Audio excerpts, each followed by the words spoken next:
Hello everyone, this is कमल रामनानी और आज हम बात कर रहे हैं एडॉप्टिव इम्यूनिटी पे। एडॉप्टिव इम्यूनिटी को एडॉप्टिव क्यों कहा जाता है? एडॉप्टिव इम्यूनिटी को एडॉप्टिव इस वजह से कहा जाता है क्योंकि ये अक्वायर होती है, एडॉप्ट होती है, ली जाती है। कहाँ से अक्वायर, कहाँ से होती है? From environment.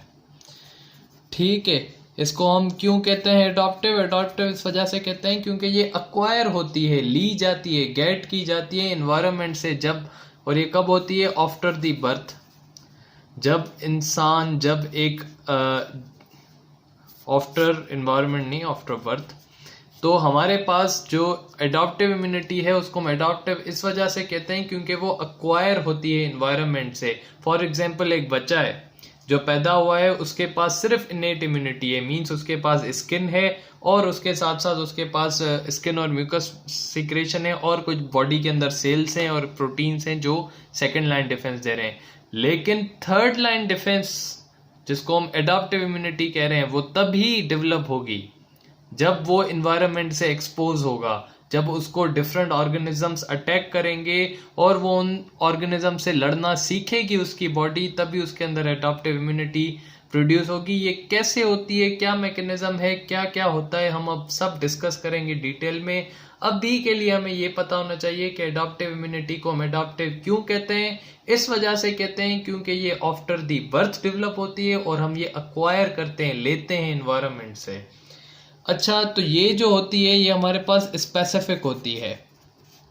सर, स्पेसिफिक का क्या मतलब है? स्पेसिफिक का मतलब कि ये बैक्टीरिया के लिए अलग है, वायरस के लिए अलग है, डस्ट के पार्टिकल के लिए अलग है। हर microorganism, parasite, fungi, bacteria वगैरह, हर किसी के लिए इम्यूनिटी जो है, एडॉप्टिव इम्यूनिटी, वो अलग है। इस वजह से ये क्या है? स्पेसिफिक है, हर किसी के लिए स्पेसिफिक है। बैक्टीरिया के लिए बैक्टीरिया की इम्यूनिटी स्पेसिफिक है और जो हमारे पास वायरस है, वायरस के लिए वायरस की इम्यूनिटी स्पेसिफिक है।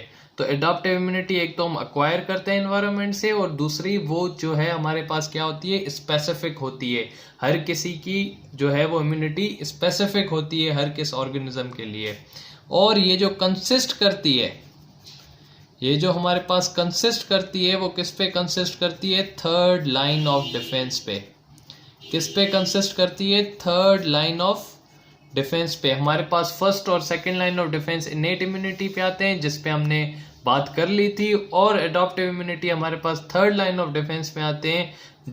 जैसे कि हमारे पास थर्ड लाइन ऑफ डिफेंस में हमारे पास क्या आ जाते हैं? हमारे पास सिर्फ दो सेल आते हैं, वो हैं बी लिम्फोसाइट्स और टी लिम्फोसाइट्स। बी और टी लिम्फोसाइट्स जो है वो हमारे पास किस में आ जाते हैं? वो हमारे पास एडॉप्टिव इम्यूनिटी में आ जाते हैं।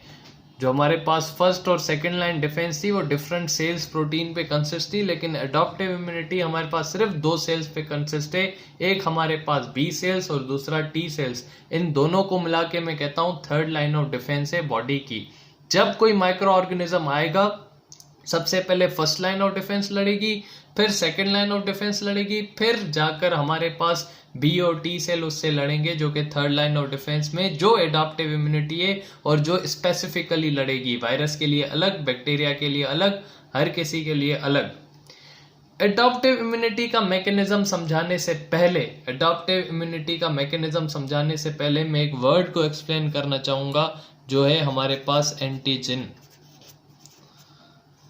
अगर हमसे पूछा जाए तो एंटीजन क्या है, तो उसका वन वर्ड जवाब ये जवाब होगा कि सर, एंटीजन हमारे पास एक प्रोटीन है। कोई पूछे एंटीजन का क्या है, तो हम कहेंगे सर, एंटीजन हमारे पास सिंपली प्रोटीन है। लेकिन कोई पूछे ये प्रोटीन क्या करता है, तो उस क्या करने से पहले हमें ये पता होना चाहिए कि प्रोटीन होता कहाँ पर है।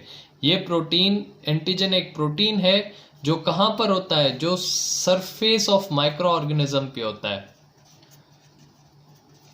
जो हमारे पास माइक्रो ऑर्गेनिज्म है, जैसे कि हमारे पास बैक्टीरिया, जैसे कि हमारे पास वायरस, जैसे कि हमारे पास दूसरे जो है वो पैरासाइट्स वगैरह, जो हमारे पास माइक्रो ऑर्गेनिज्म है, उनकी सरफेस पर जो प्रोटीन होता है, उसको हम एंटीजन कहते हैं। फॉर एग्जाम्पल, ये मेरे पास एक बैक्टीरिया है, ये सेल में आने के लिए बहुत तैयार है। इसकी सेल की सरफेस पर, इसकी सेल की सरफेस पर जो हमारे पास प्रोटीन है, उस प्रोटीन को मैं क्या कह रहा हूँ? उस प्रोटीन को मैं एंटीजन कह रहा हूँ। अच्छा, ये ज़रूरी नहीं है एंटीजन हमारे पास सेल की सरफेस पे हो तो सेल मेम्ब्रेन पर ही होगी, नहीं, सेल के कोट पर भी हो सकती है, किसी भी चीज़ पर भी हो सकती है। तो ये हमारे पास ये याद रहे कि एंटीजन क्या है, एक जो प्रोटीन है जो कहाँ पर होती है? सरफेस पे होती है। माइक्रो ऑर्गेनिज्म की, बैक्टीरिया की, वायरस की, सबकी सरफेस पे होती है, उस वजह से इसको हम एंटीजन कहते हैं। और ये जो एंटीजन है ये हमारे पास डिफरेंट होती है हर ऑर्गेनिज्म में, different in every organism, her organism में डिफरेंट होती है ये एंटीजन। क्या मतलब इसका? इसका मतलब कि हमारे पास अगर बैक्टीरिया है, हमारे पास एक बैक्टीरिया है तो उसके पास अलग एंटीजन होगी, हमारे पास वायरस है तो उसके लिए अलग एंटीजन होगी। यहां तक कि एक बैक्टीरिया है, उसके पास अलग एंटीजन है, दूसरा बैक्टीरिया है, बैक्टीरिया उसके पास दूसरी एंटीजन है। मींस इंटर बैक्टीरिया के अंदर भी, बैक्टीरिया के अंदर भी इनमें किस्म हो सकते हैं। मतलब एक बैक्टीरिया के पास एक किस्म की एंटीजन है तो दूसरे बैक्टीरिया के पास दूसरे किस्म की एंटीजन है, तीसरे बैक्टीरिया के पास तीसरे किस्म की एंटीजन है। एक फ्लू का वायरस है, उसके पास अलग एंटीजन है। एक रेस्पिरेटरी प्रॉब्लम करने वाला वायरस है, उसके पास अलग है। एक HIV का वायरस है, उसके पास अलग एंटीजन है। तो हर वायरस के पास अलग एंटीजन है, हर बैक्टीरिया के पास अलग एंटीजन है। इस एंटीजन अलग होने की वजह से, इस एंटीजन अलग होने की वजह से हर किसी ऑर्गेनिज्म के पास जो रिस्पॉन्स आता है वो भी अलग आता है इम्यूनिटी का। इस वजह से इम्यूनिटी को हम क्या कहते हैं? स्पेसिफिक कहते हैं। तो अब तक हमने क्या पढ़ा? अब तक हमने सिर्फ इंट्रोडक्शन पढ़ा है कि एडॉप्टिव इम्यूनिटी हम अक्वायर करते हैं एनवायरनमेंट से। जैसे जैसे एक बच्चा बड़ा होता जाता है, डिफरेंट डिजीजेस से एक्सपीरियंस उसका होता जाता है, वो उनसे लड़ता जाता है, तो फिर आहिस्ता आहिस्ता वो अपनी एडॉप्टिव इम्यूनिटी बना लेता है। दूसरी बात कि एडॉप्टिव इम्यूनिटी हमारे पास स्पेसिफिक है, हर बैक्टीरिया के लिए अलग, हर वायरस के लिए अलग, हर किस्म के ऑर्गेनिज्म के लिए अलग। तीसरी चीज कि ये हमारे पास कंसिस्ट करती है एडॉप्टिव इम्यूनिटी जो है वो थर्ड लाइन ऑफ डिफेंस पे। थर्ड लाइन ऑफ डिफेंस का क्या मकसद है कि जब फर्स्ट और सेकंड लाइन को एक ऑर्गेनिज्म बीट करके बॉडी के अंदर आ जाएगा तो हमारे पास थर्ड लाइन ऑफ डिफेंस आएगी जो बी लिम्फोसाइट और टी लिम्फोसाइट पे कंसिस्ट है। उसके बाद मैंने एंटीजन पे बात की कि एंटीजन क्या है? सर, एक प्रोटीन है। कहां पर प्रेजेंट होता है? सेल के सरफेस पे प्रेजेंट होता है। कौन से सेल के सरफेस के? एक माइक्रो ऑर्गेनिज्म के सेल के सरफेस पे प्रेजेंट होता है। और हर ऑर्गेनिज्म के लिए अलग एंटीजन होता है। अगर वो वायरस फ्लू करवाने वाला है तो अलग, अगर वो HIV का वायरस है तो अलग। तो हर ऑर्गेनिज्म के अंदर एक अलग अलग अलग जो है वो हमारे पास क्या होती हैं? एंटीजन प्रेजेंट होती हैं हर माइक्रो ऑर्गेनिज्म के पास। अब हम अपने एक्चुअल टॉपिक पे आते हैं कि एडॉप्टिव इम्यूनिटी क्या है, उसका मैकेनिज्म क्या है।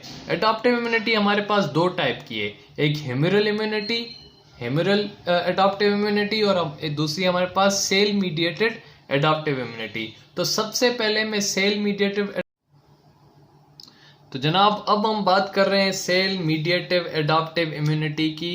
जो सेल मीडिएटिव एडॉप्टिव इम्यूनिटी है, सबसे पहले बात तो इसको हम सेल मीडिएटेड क्यों कहते हैं, इस सेल एडॉप्टिव इम्यूनिटी को हम सेल मीडिएटेड क्यों कहते हैं, सबसे पहले तो हमें इस पे डिस्कस करना है। सेल मीडिएटेड एडॉप्टिव इम्यूनिटी को सेल मीडिएटेड इस वजह से कहते हैं क्योंकि जब कोई माइक्रो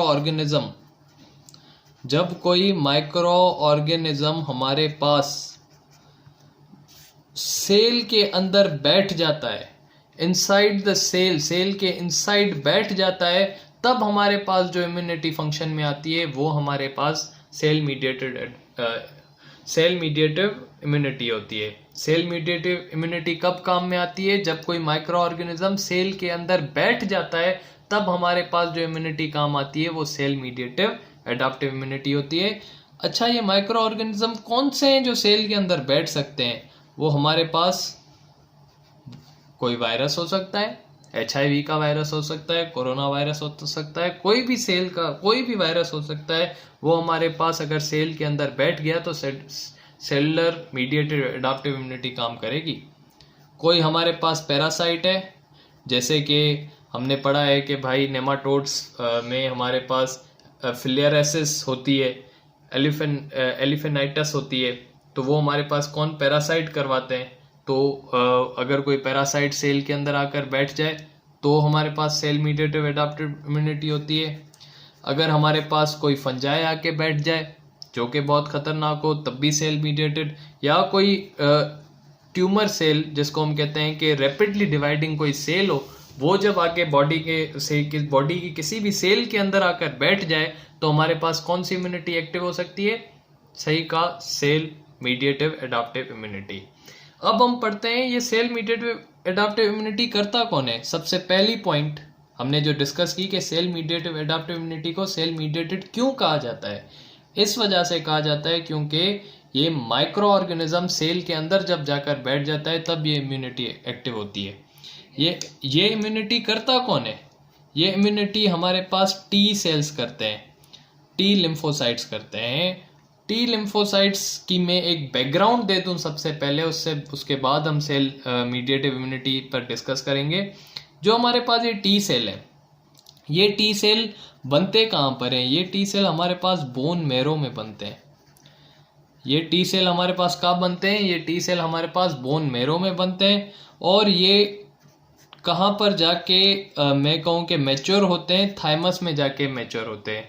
बनते कहाँ पर हैं, बोन मैरो में ये बोन होते हैं, बनते हैं। और थाइमस में ये क्या होते हैं, थाइमस में ये हमारे पास मैच्योर होते हैं। तो टी सेल्स जो हैं वो बोन मैरो में बनते हैं, ठीक है। फिर वो थाइमस में जाते हैं मैच्योर होने के लिए। जब ये थाइमस में जाते हैं मैच्योर होने के लिए तो ये हमारे पास जो है वो जो मैच्योर होते हैं वो डिफरेंट सेल्स में होते हैं। 3 तरह के according to their cell structure, according to the gene activation in their cell, जिस तरह के जीन एक्टिव होंगे उनके सेल के अंदर 3 किस्म के सेल बन जाएंगे और उनको हमने डिवाइड किया है ऑन देयर फंक्शन, ठीक है। तो जब वो टी सेल बोन मैरो में बना, थाइमस में गया, तो वो जब मैच्योर होगा तो वो 3 सेल्स में मैच्योर हो सकता है हमारे पास। वो 3 सेल कौन कौन से हैं, एक तो वो टी हेल्पर सेल है, वो टी हेल्पर सेल में मैच्योर हो सकता है। वो हमारे पास टी जो है वो साइटोटॉक्सिक सेल में हमारे पास मैच्योर हो सकता है, या तो वो हमारे पास किस में, टी सप्रेसर सेल में जो है वो मैच्योर हो सकता है, ठीक है। अब हमने इनको ऐसे नाम क्यों दिए हैं कि T helper cell, T cytotoxic cell, T suppressor cell, इनको हमने नाम दिए हैं अकॉर्डिंग टू देयर फंक्शन। अगर टी हेल्पर सेल है तो वो इस इम्यूनिटी में हेल्प कर रहा होगा।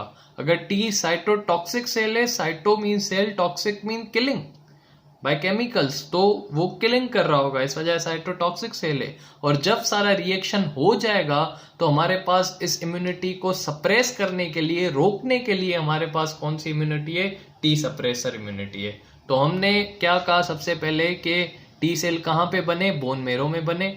कहाँ पे मैच्योर हुए, थाइमस में मैच्योर हुए। 3 सेल में डिवाइड हो गए, T helper cell, T cytotoxic cell और टी सप्रेसर सेल। अब जो हमारे पास इनमें से जो 2 सेल है हमारे पास, एक हमारे पास टी हेल्पर सेल और दूसरा हमारे पास टी साइटोटॉक्सिक सेल।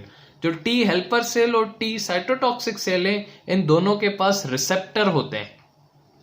इनके सेल सरफेस पे क्या होते हैं, रिसेप्टर होते हैं। जिन रिसेप्टर को मैं क्या कहता हूं, जिन रिसेप्टर को मैं कहता हूं टी सेल रिसेप्टर।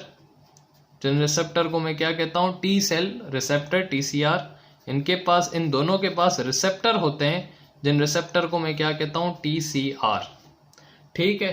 तो हमारे पास टी हेल्पर सेल और टी साइटोटॉक्सिक सेल की सरफेस पर रिसेप्टर होते हैं, उनको मैं क्या कहता हूं, टीसीआर, ठीक है। अब जो है वो मैं सबसे पहले मैं टी हेल्पर सेल को थोड़ा डिस्कस करूंगा, फिर टी साइटोटॉक्सिक और लास्ट में टी सप्रेसर सेल को डिस्कस करूंगा। तो हमारे पास जो टी हेल्पर सेल है, ठीक है, फॉर एग्जाम्पल ये मेरे पास, मैं एक टी हेल्पर सेल बनाने लगा हूं। ये मेरे पास एक टी हेल्पर सेल है, ठीक है। ये मेरे पास टी हेल्पर सेल है एक, ये टी हेल्पर सेल है और ये उसका रिसेप्टर है टीसीआर, ठीक है। अब ये एक टी हेल्पर सेल है और ये इसका एक रिसेप्टर है टीसीआर। अब सबसे पहले क्या होगा कि फॉर एग्जांपल ये बॉडी का एक सेल है, ठीक है, फॉर एग्जांपल लिवर का सेल है, ये उसका न्यूक्लियस है, और इस सेल में क्या हुआ है, इस सेल में हमारे पास एक माइक्रो ऑर्गेनिज्म ने, एक किसी वायरस ने या किसी पैरासाइट वगैरह ने क्या किया है, आके अटैक कर लिया है। जब यहाँ पर हमने पढ़ा है कोई वायरस वगैरह कोई इफेक्ट करेगा तो क्या होगा, इंटरफेरॉन्स निकलेंगे। हमने सेकंड लाइन डिफेंस में बात की थी, जब इंटरफेरॉन वगैरह निकलेंगे तो क्या होगा, हमारे पास कुछ मैक्रोफेजेस आएंगे जो इनको खाना चाहेंगे। हमारे पास क्या आएंगे, कुछ मैक्रोफेजेस आएंगे जो ऐसे सेल को खाना चाहेंगे।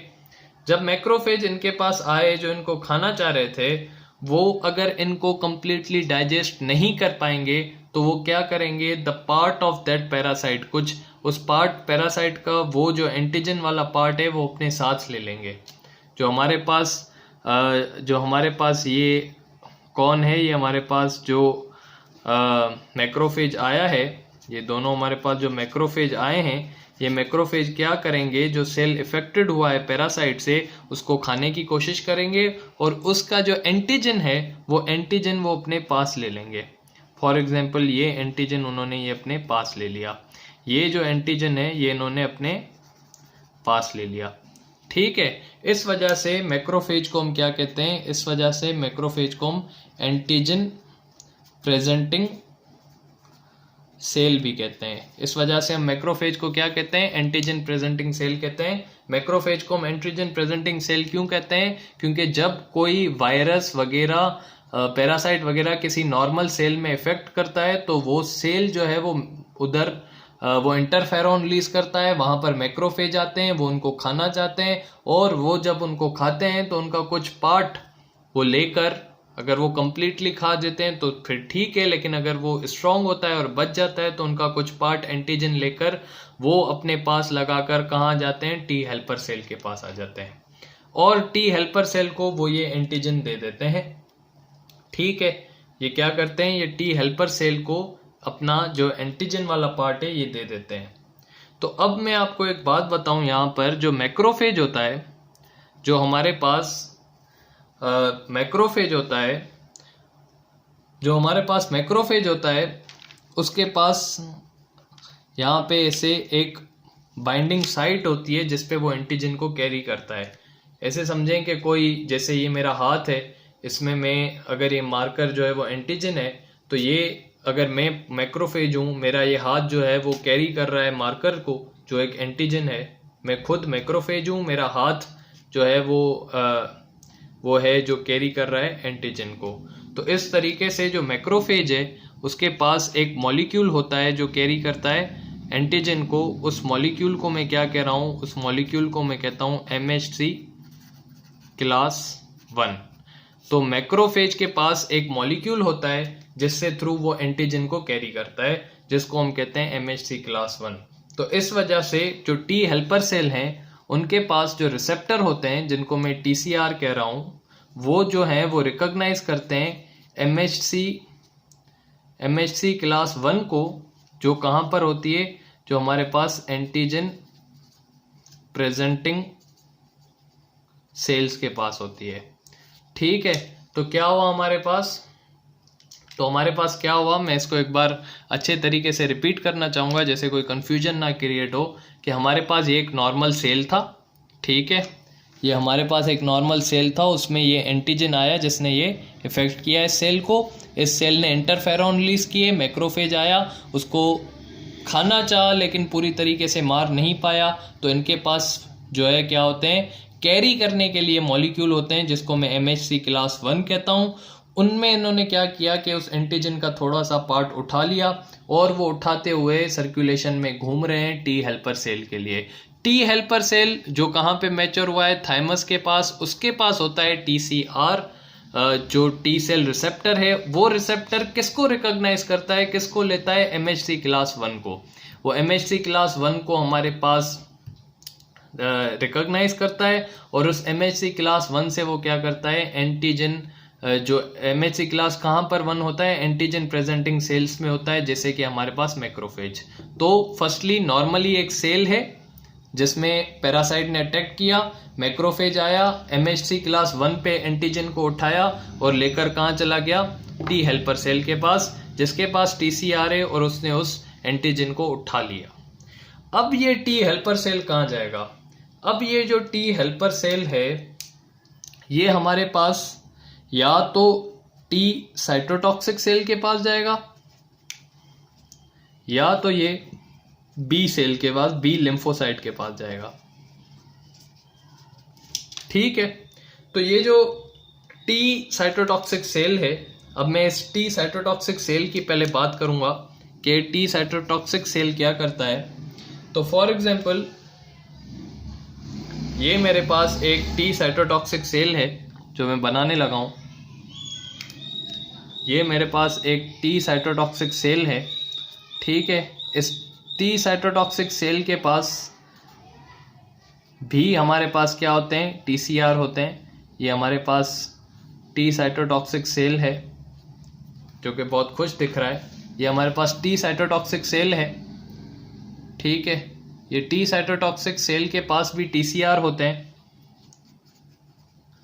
ठीक है, इस टी साइटोटॉक्सिक सेल के पास भी TCR होते हैं। ये TCR किसको रिकॉग्नाइज करते हैं? ये TCR जो है वो रिकॉग्नाइज करते हैं MHC क्लास 2 को। ये TCR किसको रिकॉग्नाइज करते हैं? MHC क्लास 2 को।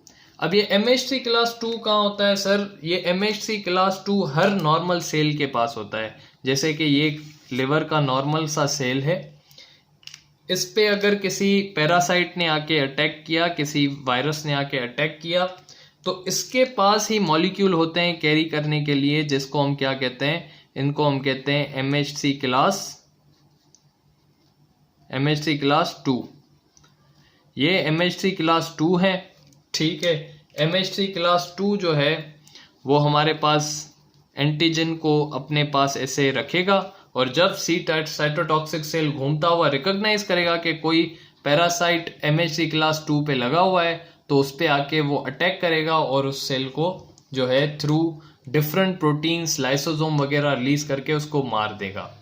लेकिन अगरचे ये बहुत कम होता है, MHC क्लास 2 को रिकॉग्नाइज करना बहुत कम होता है क्योंकि टी सेल इतने ज्यादा घूम नहीं रहे होते। तो इस वजह से क्या होता है, जो हमारे पास दूसरे टी हेल्पर सेल हैं, ये जो हमारे पास टी हेल्पर सेल हैं, ये हमारे पास जाते हैं कहाँ पर, टी साइटोटॉक्सिक सेल के पास, और वहां पर उनको कहते हैं कि भाई ये लो एंटीजन, और यहाँ पर जो है वो सेल आ गया है मारने, तो ये टी साइटोटॉक्सिक सेल वहां जाता है और उसको मारता है। तो सिंपली मैं एक बार दोबारा सुनाऊंगा कि क्या होता है सेल एडाप्टिव इम्यूनिटी में। सबसे पहले एक नॉर्मल सेल है, उसको आके इफेक्ट किया किसी पैथोजन ने। जब पैथोजन ने आके इफेक्ट किया तो उस पैथोजन ने MHC क्लास 1 पे जब किसी पैथोजन ने एक नॉर्मल सेल पे इफेक्ट किया तो इंटरफेरॉन रिलीज किया, मैक्रोफेज आ गए, मैक्रोफेज ने उसको खाने की कोशिश की और अपने पास एक MHC मॉलिक्यूल 1 है उनके पास, जिनके थ्रू उन्होंने कैरी कर लिया किसको, एंटीजन को। जब उन्होंने कैरी कर लिया, ये फॉर एग्जांपल एंटीजन है, उसको उन्होंने कैरी कर लिया। जब उन्होंने एंटीजन को कैरी कर लिया तो वो कहां पर गए, वो हमारे पास टी हेल्पर सेल के पास गए। जब वो टी हेल्पर सेल के पास हमारे पास गए तो टी हेल्पर सेल के पास क्या है, TCR उन्होंने रिसीव किया और उन्होंने टी साइटोटॉक्सिक सेल को कहा कि वहां पर कोई आ गया है, उनको जाके मारो। सिंपली एक नॉर्मल सेल, पैथोजन ने आके इफेक्ट किया, मैक्रोफेजेस आए, उनको खाने की कोशिश की और MHC क्लास 1 पे उनका एंटीजन लगा लिया, टी हेल्पर सेल को बताया, उसने टी साइटोटॉक्सिक सेल को बताया और टी साइटोटॉक्सिक सेल वहां पर आके उनको मार देगा। ये एक हमारे पास कहानी है। और एक तरीका ये हो सकता है कि ये जो नॉर्मल सेल है इफेक्टेड हुआ है, खुद अपने सेल पे MHC क्लास 2 पे एंटीजन लगा ले और वहां पर अगर घूमता हुआ टी साइटोटॉक्सिक सेल आ गया तो वो डायरेक्टली इसको किल कर देगा। तो ये दो चीजें होती हैं हमारे पास सेल एडाप्टिव इम्यूनिटी में। कौन सी दो चीजें होती हैं? एक तो सेल है नॉर्मल, पैथोजन ने आके इफेक्ट किया, पैथोजन ने जब आके इफेक्ट किया तो इंटरफेरॉन रिलीज हुए, मैक्रोफेज आया, एंटीजन को लगाया अपने पास और एंटीजन को लगाकर वो कहाँ गए, टी हेल्पर सेल के पास गए। टी हेल्पर सेल ने किसको बुलाया, टी साइटोटॉक्सिक सेल को बुलाया और कहा इसको मार दो। एक तो ये कंडीशन। दूसरा एक नॉर्मल सेल है, उसने MHC क्लास 2 पे अपने एंटीजन को लगा लिया, जो उसके पास पैरासाइट आया है, टी साइटोटॉक्सिक सेल वहां पर घूम रहा था, उसने उस सेल को किल कर दिया और वो पैथोजन उसके साथ मर गया। तो ये हमारे पास होता है सेल मीडिएटेड इम्यूनिटी पे। अब हम सबसे पहले मैं बात करूंगा कि ह्यूमरल इम्यूनिटी को ह्यूमरल क्यों कहा जाता है। ह्यूमरल इम्यूनिटी, ह्यूमरल वर्ड का दूसरी मीनिंग है extra cellular fluid. Extra cellular fluid ECF humoral का दूसरा नाम है। तो जब कोई बैक्टीरिया हमारे पास एक्स्ट्रा सेलुलर फ्लूइड में घूम रहा होता है, किसी सेल के अंदर नहीं, किसी एक्स्ट्रा सेलुलर फ्लूइड में, सेल के बाहर वाले फ्लूइड में घूम रहा होता है, तो हमारे पास कौन सी इम्यूनिटी एक्टिव होती है? हमारे पास ह्यूमरल इम्यूनिटी एक्टिव होती है। कैसे एक्टिव होती है? हमारे पास सेल में घूम रहे होते हैं बी लिम्फोसाइट, जो कि मैच्योर होते हैं बोन मेरो के अंदर ही। बी लिम्फोसाइट हमारे पास बी लिम्फोसाइट है। इस बी लिम्फोसाइट के पास क्या होते हैं? इस बी लिम्फोसाइट के हमारे पास होते हैं एंटीबॉडीज, इनके सेल के सरफेस के ऊपर होती हैं। क्या होती हैं इनके पास? इनके सेल के सरफेस पे हमारे पास एंटीबॉडीज होती हैं, और ये एंटीबॉडीज वर्क कर रही होती हैं एज ए एंटीजन रिसेप्टर। वो किस चीज पे कैसे एक्ट कर रही होती हैं? As a antigen receptor. मतलब ये सेल है बी सेल का, उस बी सेल के ऊपर एंटीबॉडीज होती हैं, और वो एंटीबॉडीज इंतजार कर रही हैं कि हम एंटीजन को रिसीव करें। तो उस रिसीव करने की कैपेबिलिटी की वजह से हम इसको कह रहे हैं कि ये एंटीजन रिसेप्टर की तौर पे हमारे पास काम कर रही हैं सेल के सरफेस पे। तो बी सेल जो हमारे पास ब्लड में घूम रहे हैं, और वो हमारे पास जो है उनके पास क्या होते हैं? सेल के ऊपर एंटीबॉडीज होती हैं, और उस एंटीबॉडीज जो वर्क कर रही होती हैं एज एन एंटीजन रिसेप्टर। अब क्या होता है? फॉर एग्जाम्पल कोई पैथोजन है, ठीक है, वो एक्स्ट्रा सेलुलर फ्लूइड में आ गया है। फॉर एग्जाम्पल ये पैथोजन है, एक्स्ट्रा सेलुलर फ्लूइड के अंदर आ गया है, बड़ा ही खुश दिखाई दे रहा है, ठीक है, लेकिन हमारे पास उसके पास क्या होगा? ये एंटीजन होगा सेल के सरफेस पर। उस एंटीजन को हमारे पास कौन रिसीव करेगा? एज अ रिसेप्टर कौन एक्ट कर रहा है? Antibodies on the B cell surface. जैसे ही उनको कोई एंटीजन मिल जाएगा, सबसे पहले क्या हुआ? एक्स्ट्रा सेलुलर फ्लूइड में हमारे पास कोई बैक्टीरिया आया, ठीक है, बैक्टीरिया एक्स्ट्रा सेलुलर फ्लूइड में आया, उसके पास है एंटीजन उसके सेल सरफेस पे। बी सेल वहां पर घूम रहे थे, उन्होंने उनके सेल के सरफेस पर है एंटीबॉडीज, और उन्होंने उस एंटीजन को कर लिया रिसीव। जब उसको रिसीव कर लिया तो ये क्या होगी? ये जो हमारे पास बी सेल है, ये बी सेल हमारे पास रैपिडली ग्रो करेंगे एंड रीडिवाइड होंगे। रैपिडली ग्रो करेंगे और रीडिवाइड होकर क्या बना लेंगे? अपने आप को रैपिडली ग्रो और रीडिवाइड होकर क्या बना लेंगे? प्लाज्मा सेल बना लेंगे।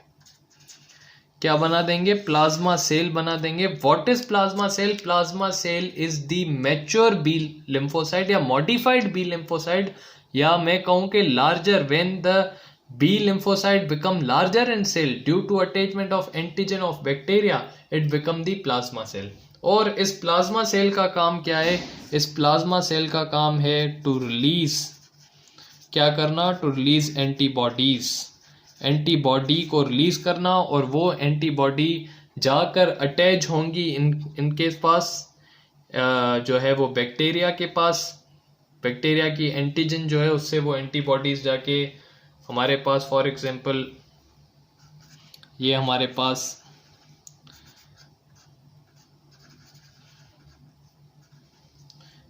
पास एंटीजन है, और इस एंटीजन पे आके ये बी सेल, प्लाज्मा सेल की बनाई हुई एंटीबॉडीज आके अटैक करेंगी, और जब वो अटैक करेंगी तो वो प्रोटीन्स रिलीज करेंगी और इस माइक्रो ऑर्गेनिज्म को किल कर देंगी। ना ही सिर्फ इसके लिए ये एंटीबॉडी रिलीज करेंगी, पर यही एंटीबॉडीज ये पूरी बॉडी के अंदर जो है वो फैला देंगी कि कहीं पे अगर ये बैक्टीरिया का कोई पार्ट ग्रो करके छुप कर बैठ गया हो किसी एक्स्ट्रा सेलुलर फ्लूइड पे, तो वो एंटीबॉडीज वहां पर जाकर भी इसको किल कर देंगी। तो इतनी परफेक्टली ये काम हो रहा होता है कि हमारे पास सबसे पहले क्या हुआ, कोई एक्स्ट्रा सेलुलर फ्लूइड में बैक्टीरिया आ गया, बी सेल ने उसको रिकॉग्नाइज कर दिया क्योंकि बी सेल के पास एंटीबॉडीज होती हैं सरफेस पे जो कि वर्क कर रही होती हैं एज एन एंटीजन रिसेप्टर। उन्होंने उसको रिकॉग्नाइज किया, रैपिडली ग्रो किया, प्लाज्मा सेल में बने और बना दी एंटीबॉडीज, और उन एंटीबॉडीज ने छक्के छुड़ा दिए बैक्टीरिया के। यही हमारे पास पूरा सिस्टम होता है ह्यूमरल इम्यूनिटी में।